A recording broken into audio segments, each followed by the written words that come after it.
میاں بیوی دونوں سرکاری ملازم ہیں اور قانون تو نے ویڈ لاک کی پالیسی جو ہے اس کے مطابق تو دونوں ایک شہر میں ان کو رہنے کا حق دیتا ہے قانونی طور پر، لیکن ایک لاہور میں ہے، دوسرا گجرانوالے میں ہے یا اسلام آباد میں ہے، اور ان کی ٹرانسفر کے بڑے مسائل ہوتے ہیں۔ اس قانون کی ذرا وضاحت کیجیے۔ دیکھیں جی، یہ جو ویڈ لاک پالیسی ہے نا، یہ پالیسی اسی لیے بنائی گئی تھی کہ اس میں جو میاں بیوی ہیں جو دونوں سرکاری ملازم ہیں ان کی ہارڈشپ کو کم کیا جائے، ان کو ایک اسٹیشن یا قریب قریب رکھا جائے تاکہ ان کا فیملی سٹرکچر ڈسٹرب نہ ہو، ان کے بچوں کی گرومنگ اور تربیت جو ہے وہ ڈسٹرب نہ ہو، کیونکہ ہمارے آئین کا آرٹیکل 35 بھی یہی کہتا ہے کہ فیملی، شادی، بچے، ان سب کی پروٹیکشن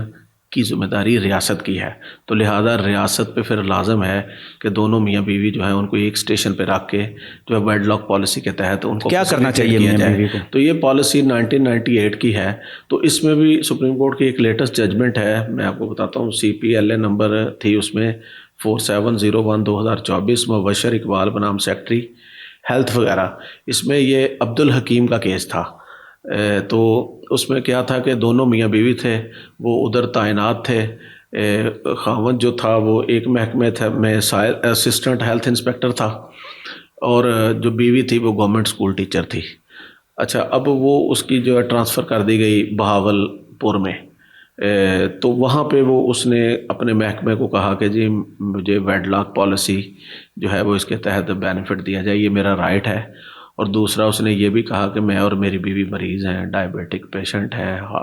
ہارٹ کے پرابلم ہیں، 2 نابالغ بچے ہیں، تو ہمیں اگر یہاں پہ ہوگا تو مسائل ہوں گے۔ تو اس کی اس بات کو محکمے نے نہیں مانا، لیکن بعد میں پھر اس نے یہ بھی درخواست دی کہ چلیں مجھے ایک اسٹیشن پہ نہ رکھیں لیکن مجھے قریب قریب ٹرانسفر کر دیں تاکہ میں اپنے گھر آ جاؤں۔ تو پھر وہ معاملہ اسی طرح جو ہے وہ محکمے نے نہیں بات مانی، سروس ٹرائیبیونل میں معاملہ چلا گیا، سروس ٹرائیبیونل نے بھی اس کی جو اس بات کو نہیں مانا ویڈ لاک پالیسی کے تحت، تو معاملہ سپریم کورٹ آف پاکستان میں چلا گیا۔ تو سپریم کورٹ آف پاکستان میں اس نے 2 رکنی بینچ جو تھا، اس نے جو ہے وہ بڑا واضح طور پہ اس پہ فیصلہ فرمایا کہ یہ جو ویڈ لاک پالیسی ہے 1998 سے ہے، اور بعد میں اس میں 99 میں کچھ اور رولز بھی آئے۔ تو اس پالیسی کو بنانے کا مقصد یہ تھا کہ جو میاں بیوی جاب کرتے ہیں ان کی ہارڈشپ کم کی جائے، ان کے مسائل کم کیے جائیں، اور ان کو ایک اسٹیشن پہ رکھا جائے تاکہ ان کی فیملی بھی ڈسٹرب نہ ہو، اور دوسرا ان کی کام کی جو ہے ایفیشنسی وہ ڈسٹرب نہ ہو۔ تو لہذا دوسری طرف سے یہ آرگومنٹ کیا گیا جی کہ یہ ویڈ لاک پالیسی کے تحت پہلے ہی اتنے سالوں سے یہ اکٹھے ہیں ایک اسٹیشن پہ، اور دوسرا یہ جو وہ مانگ رہے ہیں کہ جی یہ ہمیں ویڈ لاک پالیسی کے تحت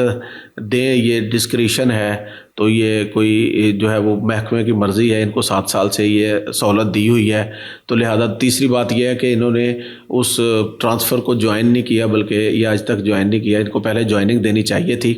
یہ تو الگ ایشو ہے تو نا۔ ان ساری باتوں کو سپریم کورٹ آف پاکستان نے جو ہے وہ ویڈ لاک پالیسی میں جو متعین کردہ اصول ہیں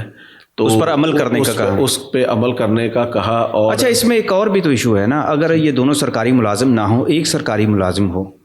اور دوسرا جو شوہر ہے، فرض کر لیا کہ وہ اپنا کوئی بزنس کرتا ہے، بیگم اس کی جو ہے کسی دوسرے تیسرے شہر میں چلی جائے، سرکاری ملازم ہے، تو اس صورت میں کیا ہوگا؟ دیکھیں یہ ویڈ لاک پالیسی تو اسی صورت میں ہے نا کہ جب دونوں میاں بیوی سرکاری ملازم ہے، ٹھیک ہے نا، تو لہذا آپ ویسے ٹرانسفر جو ہے وہ کروانے کے لیے گراؤنڈز ہوتی ہیں،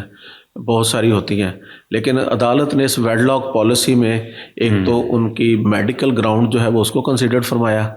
کہ جی یہ میڈیکل، لیکن دونوں کو سرکاری ملازم اور ہونا دوسرا چاہیے۔ دونوں سرکاری ملازم ہیں، اور